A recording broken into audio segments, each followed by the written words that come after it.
Sócrates, que vai trazer uma discussão assim bastante bela no sentido da remodelação e construção de novos saberes, a construção de projeções filosóficas, a mobilização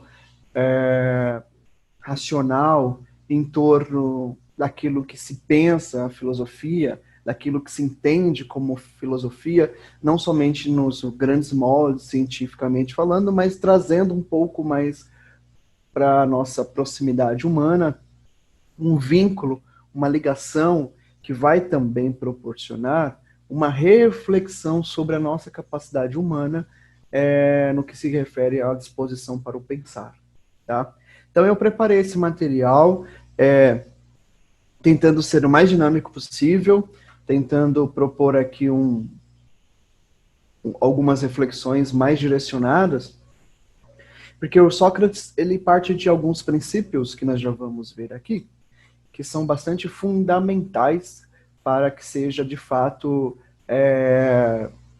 oficializado assim, uma compreensão e um estudo sobre a sua teoria. Tá? Primeira coisa, Sócrates, se ele deixou alguma coisa escrita pelos historiadores, né, é apenas alguns trechos de algumas poesias, mas uma coisa muito, muito vaga. Assim. Então, o que se tem de registro de Sócrates é sobre a sua força, a sua existência, a sua relação, o seu contato com as pessoas, a sua técnica, a sua habilidade argumentativa, a sua construção metodológica de demonstração de como que é possível conhecer as coisas. Então, essas questões, Platão vai aglomerá-las todas em suas obras, né? E vai trazer um Sócrates assim bastante interessante sobre aquilo que nós vamos entender a partir da sua temática, tá? Então, como é que se modela a filosofia socrática? Como é que ela se organiza filosoficamente falando? Como é que ela se tem nesse processo filosófico do pensamento humano, tá?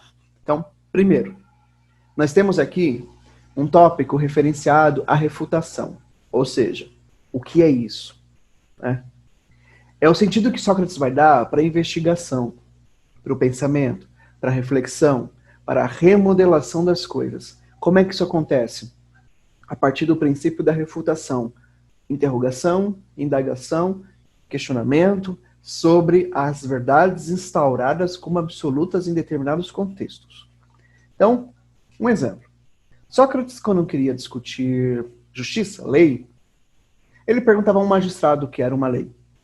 E quando esse magistrado, esse aristocrata, esse grande representante, teoricamente falando, dava, de fato, suas respostas, Sócrates interrogava, ou seja, refutava, indagava essa questão. O fato de Sócrates indagar levava a um diálogo, a uma representatividade, a uma projeção bastante diferenciada. E isso garantiu o primeiro movimento de Sócrates em torno da construção do saber. Tá?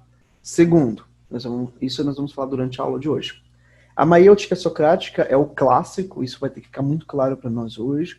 A estratégia também da ironia socrática e a discussão pela qual Sócrates vai propor é que só Aristóteles, mais lá na frente, vai firmar de fato essa teoria e vai dizer que de fato existe uma moral consubstancializada aí a partir do ideário racional de uma virtude, tá? De um comportamento humano. Mas vejam, Sócrates traz alguns problemas em sua existência no que se refere ao contato com as coisas, com o mundo, com os fenômenos, com as circunstâncias, com as realidades, quando ele passa a buscar entender o conhecimento das coisas. Ou seja, quando ele busca a verdade em torno desse conhecimento estabelecido. E aí é um ponto bacana assim, para a gente parar para pensar, por quê? O conhece-te a ti mesmo é um emblema filosófico assim, bastante radical. Primeiro, é uma frase instituída no oráculo de Delfos, nós já falaremos sobre isso. Ela parte de um pressuposto filosófico de Sócrates quando se pensa o que é o pensamento racional, segundo ele. E Sócrates vai dizer assim de uma forma muito bela que é como se nós entendêssemos esse procedimento numa missão existencial, num dever existencial do sujeito, do indivíduo na sociedade, num contexto em que ele está inserido, seja onde for. Porque É necessário que o ser humano conheça a si mesmo. E ele vai buscar isso sob um primado da razão. Isso vai ser inovador. Por quê? Só se conhece a si mesmo quando se dispõe a saber, de fato, quem se é. Mas assim, sobre um princípio racional da coisa. Sobre o princípio da independência, da autonomia, da busca pela emancipação. Mas como é que isso tudo se dá, segundo Sócrates? Quando o sujeito toma consciência de si. Primeiro, dos seus limites, da sua própria ignorância e do seu próprio desconhecimento. Tomei conhecimento do meu próprio desconhecimento, isso vai me mobilizar a saber, a buscar, a querer conhecer mais e mais. Tá? Então esse é um ponto assim que nós vamos falar muito hoje, e é muito importante que isso fique bem claro para que a gente possa avançar, tá? E progredir mesmo filosoficamente falando. Um dos primeiros problemas de Sócrates, se assim a gente pode chamar. Sócrates propõe como problema, como ação, como disposição para conhecer as coisas, a partir de uma projeção que ele vivenciou no templo de Apolo, em Delfos. Quando Sócrates visita o templo de Apolo e toma contato com o oráculo, ele é levado a uma questão, né, a uma discussão, uma reflexão.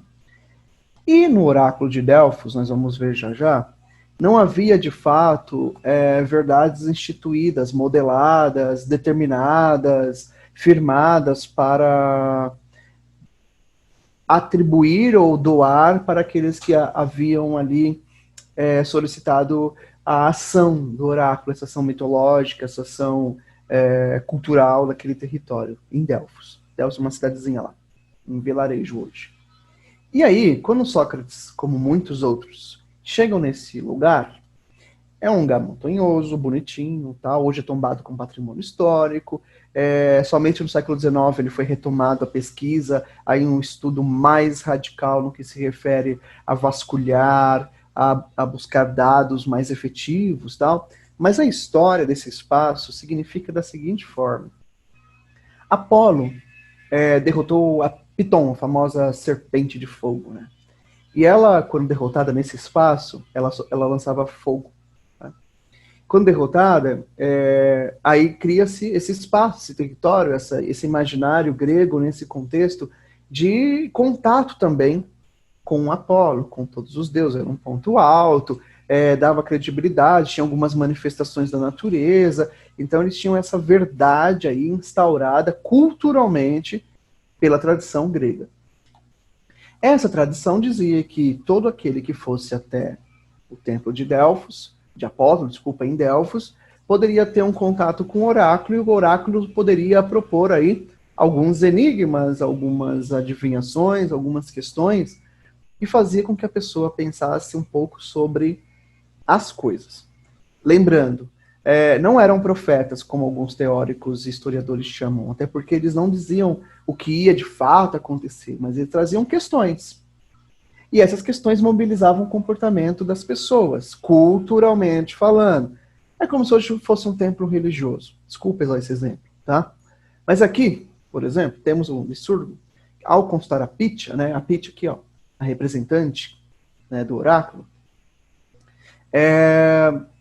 claro que aqui é uma interpretação, claro que aqui é um desenho, claro que aqui já se passou muito tempo depois de tudo que aconteceu na Grécia, que são relatos históricos, tal, culturalmente falando, por meio de narrativas.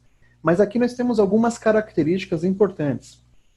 Por exemplo, as sacerdotisas desse lugar, nesse contexto, viviam no alto de Delfos, e em função dessas rachaduras que vocês estão vendo aqui no pé dela, ó, aqui no pé da cadeira, desculpa, do banco. Em função de ser um território repleto de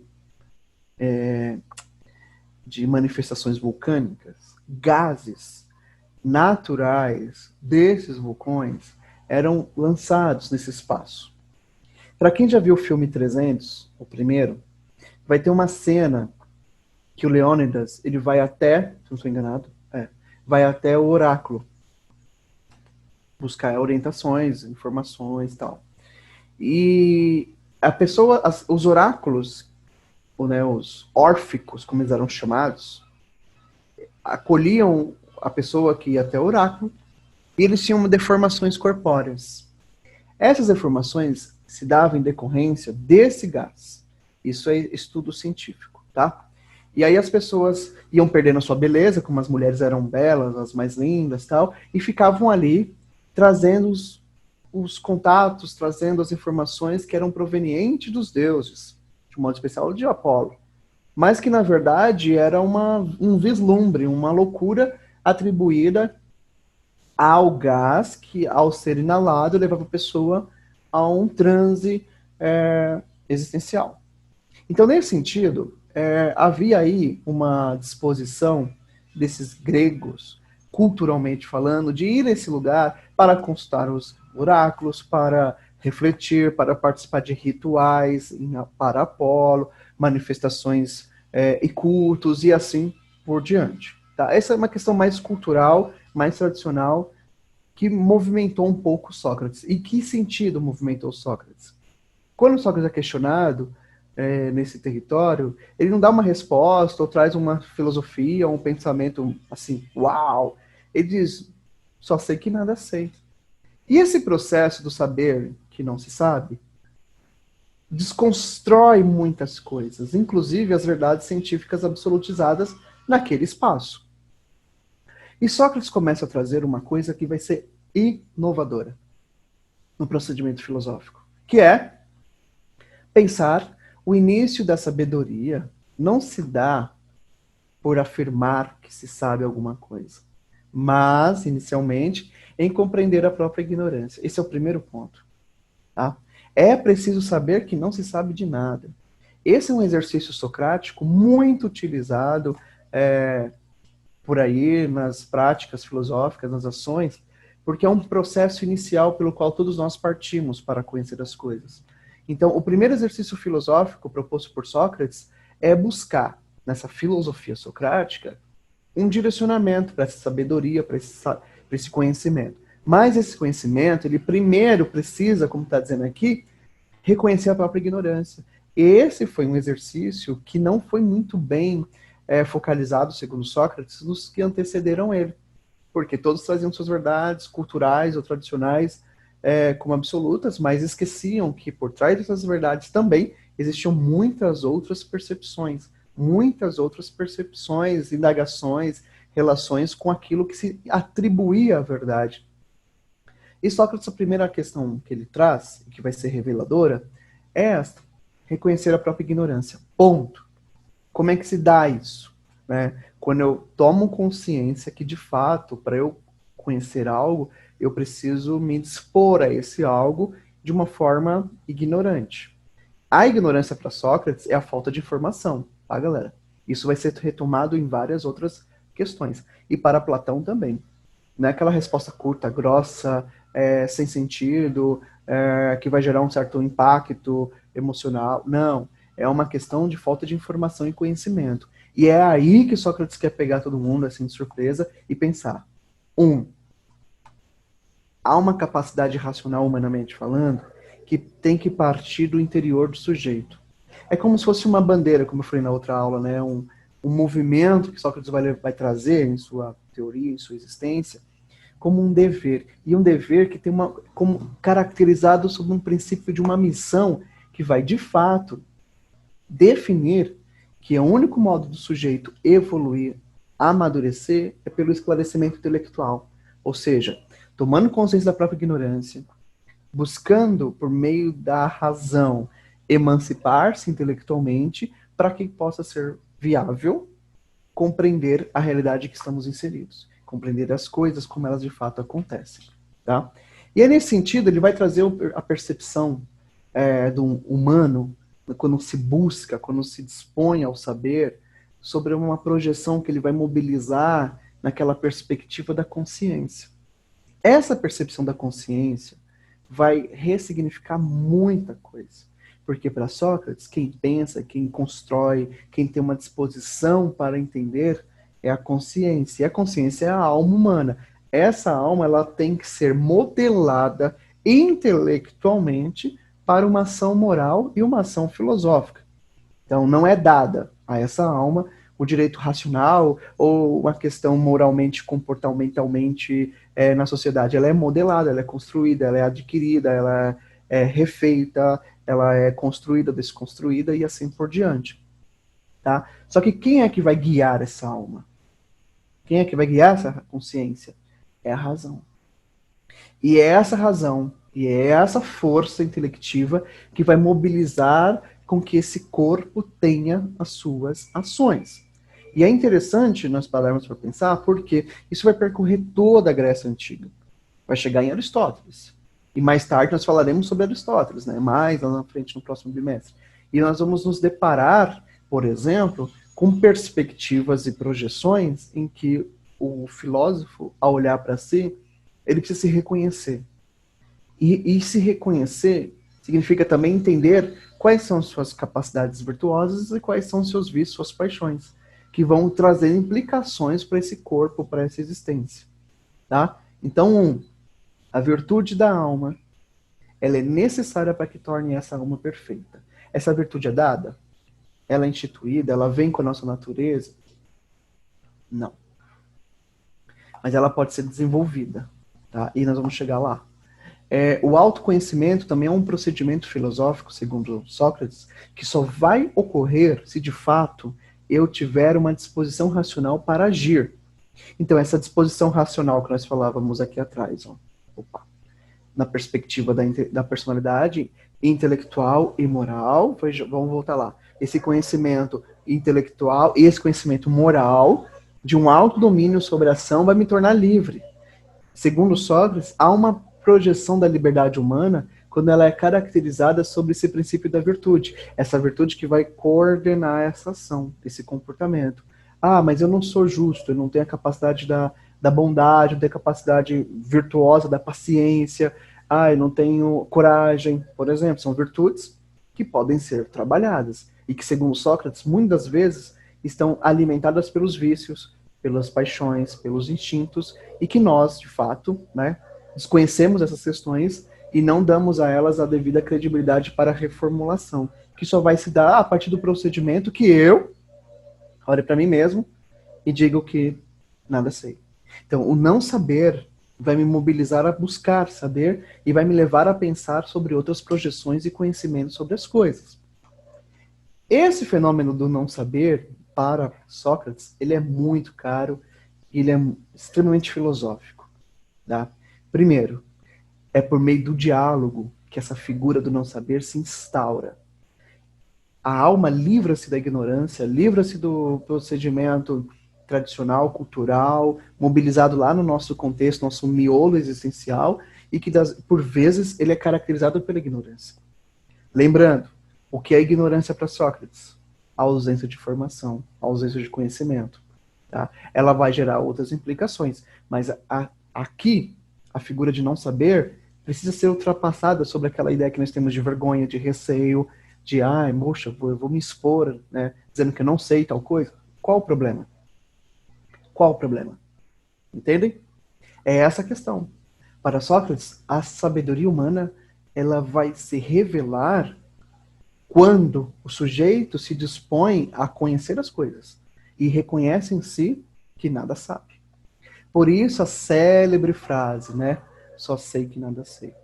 Isso, gente, vai mudar assim substancialmente todas as coisas, todos os padrões, todas as projeções, todas as percepções, todas as relações com as coisas, o meio, a busca da descoberta de si e assim por diante. Então, diante de uma discussão com o interlocutor e que você percebe que, de fato, é inviável continuar o diálogo, essa estratégia irônica de Sócrates, nós já vamos falar sobre isso, ela é muito válida. Né? A figura do não saber é o que nos coloca no universo, no mundo, em busca de conhecer as coisas. Tá? Segundo Sócrates, claro. Alguns diálogos, nós já falaremos sobre eles mais à frente. De um modo especial, hoje falaremos da apologia, um trecho. Na semana que vem retornaremos a essa conversa. O Críton, que vai discutir a justiça, o Meno, o Félix, vão pensar sobre a questão da alma, da disposição do conhecimento e como é que esse processo ocorre. Eu coloquei aqui mais para uma questão de esclarecimento, mas trabalharemos eles individualmente mais à frente. E nesses diálogos é onde Platão vai utilizar a teoria socrática para exemplificar o que seria, por exemplo, uma refutação. Então, para entendermos o que é uma refutação, é importante lembrarmos lá atrás que a disposição humana para conhecer e se desenvolver princípios do conhecimento, ela parte de um procedimento racional. Tá? Então, refuta é indagar, questionar, levantar questões, levantar projeções e assim por diante. Em um diálogo, ok? Levar esse interlocutor a reconhecer sua própria ignorância. Isso Sócrates fazia. Vai a um magistrado discutir o que é justiça, o que é uma lei. O magistrado apresenta suas discussões em torno da justiça. E quando Sócrates questiona ele sobre as suas próprias afirmações, o magistrado já não sabe mais o que responder, porque as suas verdades estão pautadas naquilo que a teoria vai dizer, naquilo que o pensamento cultural vai dizer, naquilo que a tradição vai dizer. E refutar é isso. Questionar. Somente pelo processo da refutação é que a alma humana passará a ser purificada das falsas certezas. Isso é bonito, assim, se a gente parar para pensar sobre as nossas práticas, sobre a nossa construção do conhecimento, sobre quando a gente consegue construir e reconstruir as ideias que foram impostas. E esse processo da refutação, ele ocorre de um modo muito pessoal. Podem perceber, às vezes uma pessoa comenta uma situação, um fato, não nos atinge efetivamente quando nós não estamos dispostos também a remodelar esse processo. Tá? Estratégia metodológica de Sócrates se divide em duas perspectivas. A primeira, a ironia socrática. O que é isso? Questionar, refutar, indagar, levantar questões, ironizar no sentido, galera, também não é aquilo que nós entendemos hoje, né? Ironia, dar aquela resposta assim, meio sem pé sem cabeça, ou ridicularizar uma situação. Mas a intenção de Sócrates aqui é refutar mesmo as ideias que estão sendo estabelecidas e levar num processo de diálogo, desde que seja respeitoso, né? Fazer com que o adversário, em meio às suas verdades instaladas, impostas, enraizadas naquele contexto, compreenda que aquilo tudo não passa de uma falsa convicção. Esse foi o exercício socrático e esse foi um dos exercícios que levou ele à prisão. Nós já falaremos sobre isso. Já a maiêutica é um princípio filosófico também instituído por Sócrates, modelado pela sua existência cultural ao perceber sua mãe, uma parteira local, e Sócrates começa a observar o procedimento, a gestação, o nascimento. Opa, peraí. Então é possível que o ser humano também possa gerar as suas verdades, possa encontrar, como ele vai dizer, caminhos para que o sujeito encontre suas próprias respostas e projete suas próprias ideias. É claro, num contexto coletivo, esse procedimento pode gerar alguns impasses, sim, desde que todos estejam dispostos a abrir mão de suas verdades estabelecidas e abrir um espaço de diálogo formal, informal, livre, democrático, para que esse fenômeno se manifeste. Essa questão para Sócrates é um boom, assim, é uma transformação cultural que vai ser remodelada em toda a sua trajetória, toda a sua história de pensamento em um território em que a verdade estava previamente pronta. Então, quando ele diz a vida em si, quando não refletida, não vale a pena ser vivida. Então, o procedimento da maiêutica, segundo Sócrates, é uma intensa constituição de pensamentos, racionalmente falando, visando a emancipação, visando a evolução intelectual, visando a autonomia intelectiva, a discordância dessas verdades absolutas, quando eu me coloco à disposição de também gerar minhas próprias ideias dentro do meu contexto de vida, dentro da minha relação social. Tá? Isso é muito forte em Sócrates, e é isso que vai remodelar tudo que havia naquele contexto grego. A acusação de Sócrates se dá por conta de alguns problemas, filosoficamente falando, em torno daquilo que, por exemplo, Platão vai discutir lá na Apologia, Quando Sócrates, em meio à sua autonomia, em meio à sua ação de emancipação do outro em torno do discurso, do diálogo, quando propõe a ironia, quando propõe a maiêutica. Vejam, ele propõe a ironia no sentido de fazer com que os jovens dialoguem, que os jovens reflitam e que os jovens deixem de dar aquela famosa credibilidade aos deuses, né, nessa questão cultural, tradicional.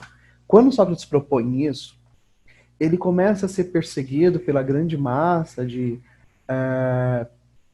magistrados, se a gente pode dizer, aquela grande referência teórica naquele contexto que consubstancializou verdades tradicionalmente válidas, verdades instituídas naqueles locais e que fazia com que toda a nação, todo aquele agrupamento social desse uma devida credibilidade para o seu princípio filosófico. E é aí que Sócrates vai dizer, não, o sujeito precisa partir de um pressuposto da maiêutica. Ele precisa gerar suas próprias ideias, questionando as verdades absolutas que estão à sua volta. Em função simplesmente disso, Sócrates é condenado. Tá? Então, esse quadro anterior, ele é clássico, assim, ele se refere a um trecho da Apologia, a um trecho de um diálogo chamado Críton, que é eu particularmente gosto muito desse diálogo platônico, quando Sócrates é condenado e é levado a tomar cicuta, um veneno culturalmente válido naquele território, e, consequentemente, a morte. Seus interlocutores, seus seguidores, seus membros faziam parte desse processo, não aceitavam essa decisão de Sócrates, decidiram corrompê-lo, decidiram criar alternativas, planos de fuga, mas ele diz, não. Darei continuidade ao princípio estabelecido sobre essa projeção da verdade por conta da justiça e do comprometimento ético com a minha palavra. Eu não vou trair as minhas palavras, né? A minha projeção. E isso gera uma ideia moral, filosoficamente falando, fortíssima na teoria socrática e que vai ganhar assim uma dimensão extremamente importante para todo um modo, ou construção, ou transformação desse procedimento filosófico proposto por Sócrates. Tá? Então temos, por um lado, a sabedoria humana e, por outro, a alma que vai, de fato, ser pensada como consciência, como personalidade, como intelecto e também como moral. Então, entende-se a sabedoria humana sobre essas duas projeções. A vida em sociedade, moralmente falando, e essa natureza interna do homem, do sujeito, que se dispõe a conhecer a si mesmo. Esse é o grande marco de Sócrates. Tá? Como é que se conhece a si mesmo segundo Sócrates? Visando o procedimento virtuoso da transformação do pensamento, da construção do saber, buscando um autodomínio, uma autoconsciência, uma emancipação intelectual das suas práticas em torno daquelas virtudes que visam o bem, a justiça, por exemplo, numa perspectiva extremamente racionalizada, e atento aos procedimentos que ocorrem em função dos vícios e das paixões.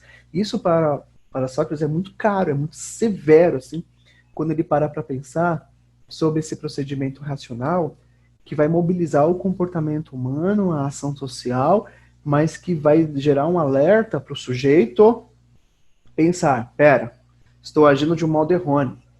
Esse é um procedimento instintivo. Esse é um procedimento que vai me mobilizar por meio de paixões. Para Sócrates, o mal nada mais é do que a própria ignorância. A ausência da verdade, a ausência da justiça, a ausência da razão. Okay? E que, consequentemente, vai buscar, por meio da sua existência, um encaminhamento ético dessa alma em torno da felicidade, que Aristóteles, mais à frente, vai trazer como esse o fim último de toda a existência humana, buscar a felicidade. Tá? Ficamos por aí, concluímos essa aula, essa conversa sobre o procedimento filosófico socrático, instituído dentro de um contexto grego, e que foi pensado, repensado, construído e desconstruído a partir de suas grandes frentes metodológicas. A primeira é a ironia, que propõe a refutação das ideias estabelecidas no contexto, o diálogo reflexivo e a maiêutica, o processo pelo qual o sujeito vai mobilizar os seus princípios reflexivos, racionalmente falando, para a construção de novos saberes. Ok?